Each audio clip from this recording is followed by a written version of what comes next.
कि जो वामसेप अधिवेशन अधिवेशन इस बार उड़ीसा में होने वाला कटक में बढ़-चढ़ के बड़े पैमाने पे लोग पहुँच रहे हैं, तो ओबीसी के आप बड़े लीडर हैं, इसको लेकर किस क्या संदेश देना चाहते हैं तमाम ओबीसी के लोगों को? देश भर में अगर इस बात को देखा जाए कि ओबीसी के हक अधिकारों के लिए सबसे ज्यादा बोलने के लिए और लड़ने के लिए अगर कोई संगठन काम कर रहा है तो वो वामसेप संगठन ऑल इंडिया में काम कर रहा है।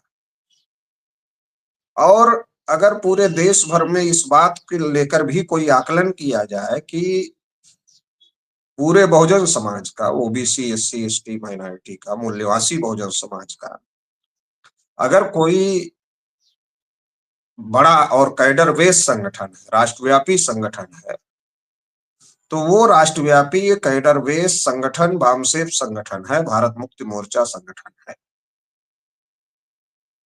अगर हम देश की परिस्थितियों में कोई बड़ा परिवर्तन करना चाहते हैं तो उस बड़े परिवर्तन के लिए राष्ट्रव्यापी संगठन होना चाहिए, कैडर बेस संगठन होना चाहिए, और जो हमारे महापुरुष रहे फूले साहू अम्बेडकर पेरियार, उनकी आइडियोलॉजी पर आधारित मजबूत संगठन होना चाहिए। तो ये सारी बातों पर अगर हम समीक्षा करें तो वामसेप संगठन इकलौता संगठन है पूरे देश भर में जो कि कैडर बेस संगठन है, राष्ट्रव्यापी संगठन है, और आज जो वामसेप की आइडियोलॉजी है उस आइडियोलॉजी की काट किसी के पास में नहीं है, उस आइडियोलॉजी को का जवाब किसी के पास में नहीं है। आरएसएस जैसे संगठनों के पास में भी वामसेप की जो आइडियोलॉजी है उसका कोई जवाब नहीं है। तो इससे ये बात प्रमाणित होती है कि आज देश में मूल्यवासी बहुजनों का मजबूत संगठन और मजबूत आंदोलन खड़ा हो गया है। कई बार भारत बंद करने का काम भारत मुक्ति मोर्चा के द्वारा, राष्ट्रीय पिछड़ा वर्ग मोर्चा के द्वारा और तमाम संगठनों के द्वारा हम लोगों ने किया, और कई मुद्दों पर सरकार को झुकाने का भी काम किया, चाहे वो 13 पॉइंट रोस्टर का मुद्दा हो या नीट में ओबीसी आरक्षण का मुद्दा हो, ऐसे तमाम मुद्दे, या एनआरसी सीए का मुद्दा हो, ऐसे तमाम मुद्दों पर सरकार को रोकने का काम, झुकाने का काम भी किया गया। या जाति आधारित जनगणना के मुद्दे को जिस प्रकार से हम लोगों ने मेन स्ट्रीम में लाने का काम किया और आम लोगों का मुद्दा बनाया, और आज सरकार घुटने पर आकर के जाति आधारित जनगणना करने की बात कर रही है। तो आज की तारीख में वामसेप, भारत मुक्ति मोर्चा, राष्ट्रीय पिछड़ा वर्ग मोर्चा आज देश में एक बहुत बड़ी ताकत के रूप में उभर चुका है। इसलिए देश में जो तमाम मूल्यवासी बहुजन समाज के लोग हैं उन लोगों को ये तय करना होगा कि अब ये जो इतनी बड़ी ताकत देश में उभर कर सामने आई है, इस ताकत को मजबूत करना है। और जो अमन मेश्राम साहब का कहना है कि इस देश में हम लोग राष्ट्रव्यापी जन आंदोलन का निर्माण करना चाहते हैं, तो राष्ट्रव्यापी आंदोलन का निर्माण हो चुका है, उस आंदोलन को जन आंदोलन में कन्वर्ट करना है।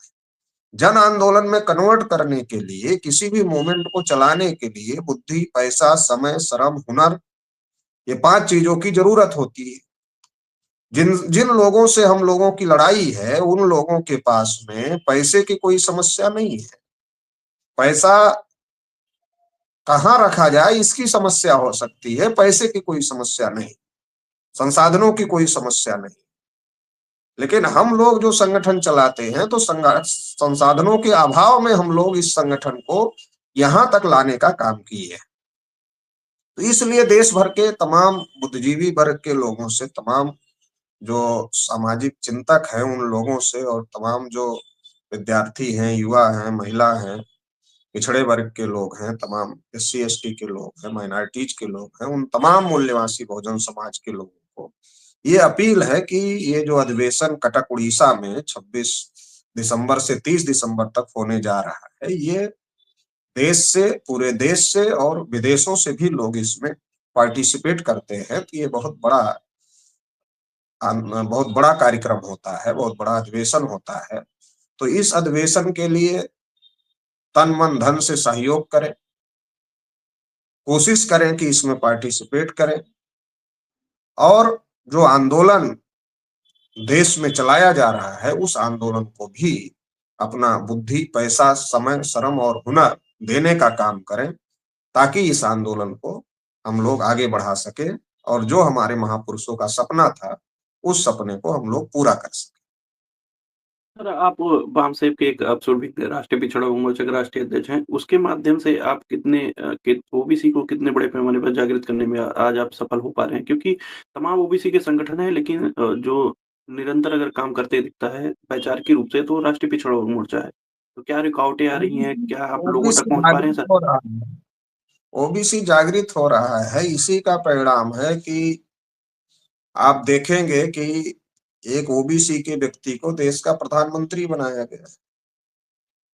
कई राज्यों में ओबीसी के लोगों को मुख्यमंत्री बनाकर रखा गया। वो करने के पीछे का मकसद ये है कि ओबीसी जो अपने हक अधिकार की लड़ाई लड़ने के लिए तैयार हो रहा है, वो ये देख करके रुक जाए कि हमारा तो प्रधानमंत्री बीजेपी आरएसएस वालों ने बना दिया, हमारा तो मुख्यमंत्री आरएसएस बीजेपी वालों ने बना दिया। ओबीसी की तमाम छोटी छोटी पार्टियों को हाईलाइट करके उनके माध्यम से ओबीसी का वोट लेने की कोशिश की जा रही है। आप देख रहे हैं उत्तर प्रदेश में भी और कई राज्यों में आप देख रहे हैं। तो ये एक जो बड़े पैमाने पर राष्ट्रीय पिछड़ा वर्ग मोर्चा के द्वारा, वामसेप के द्वारा, भारत मुक्ति मोर्चा के द्वारा ओबीसी में जनजागरण किया गया, जागृति का अभियान चलाया गया, उसका नतीजा ये हुआ कि ओबीसी अब अपने हक अधिकार की बात करना चाहता है, ओबीसी अपना नेतृत्व चाहता है। तो आरएसएस बीजेपी के लोगों ने सोचा कि ओबीसी के लोगों को चेहरा दिखाकर ओबीसी के लोगों का उनका समर्थन लेना पड़ेगा, नहीं तो अभी ओबीसी हमारे हाथ से निकल रहा है। और 2024 के इलेक्शन में जो ये बैसाखी के आधार पर सरकार चल रही है, वो बैसाखी इसी वजह से आई क्योंकि ओबीसी अब हिंदू बनकर वोट देने के लिए तैयार नहीं है। ओबीसी कह रहा है कि हमारी गिनती करो और हमारी जितनी संख्या है उस संख्या के अनुपात में हमको हिस्सेदारी मिलनी चाहिए, वो तय करो। अब हम केवल हिंदू बनकर वोट देने के लिए तैयार नहीं हैं, क्योंकि मुसलमानों से लड़ने के लिए हम हिंदू, चंदा देने के लिए हम हिंदू, वोट देने के लिए हम हिंदू, लेकिन जब हक अधिकार की बात आती है तब हम हिंदू होते ही नहीं। तो इसलिए अब हम ओबीसी हैं और ओबीसी के नाम पर जो संवैधानिक अधिकार हमारे हैं, वो अधिकार हमको मिलना चाहिए। तो उसको काउंटर करने के लिए आरएसएस बीजेपी के लोग तमाम ओबीसी के चेहरों को आगे करके ओबीसी का समर्थन लेने की कोशिश कर रहे हैं, लेकिन ये ज्यादा दिन तक चलेगा नहीं, क्योंकि ये चेहरे भी अगर ओबीसी को हक अधिकार नहीं देंगे तो भी समाज के सामने नंगे हो जाएं, और हो रहे हैं। तो अब इस देश में ओबीसी जागृत हो रहा है और वो अपने हक अधिकार को लेकर रहेगा। जी। तो साथियों, हमारे साथ राष्ट्रीय पिछड़ा मोर्चा के राष्ट्रीय अध्यक्ष चौधरी विकास पटेल साहब थे, जिन्होंने साफ तौर पे जो बामसेब अधिवेशन होने वाले हैं, उसमें आप लोगों तक जो मैसेज भेजे हैं, उस पे आप लोग अमल करेंगे और इस अधिवेशन को सफल बनाने के लिए तमाम वो जो बातें कही, हुनर, बुद्धि, पैसा, ऐसे तमाम सहयोग करेंगे। ऐसे आशा विश्वास रखते हैं। साथियों, इस वीडियो को ज़्यादा शेयर करें और बामसेब अधिवेशन जो होने वाला है, उसमें बड़े पैमाने पर आप लोग पहुँचेंगे। धन्यवाद। धन्यवाद सर। धन्यवाद।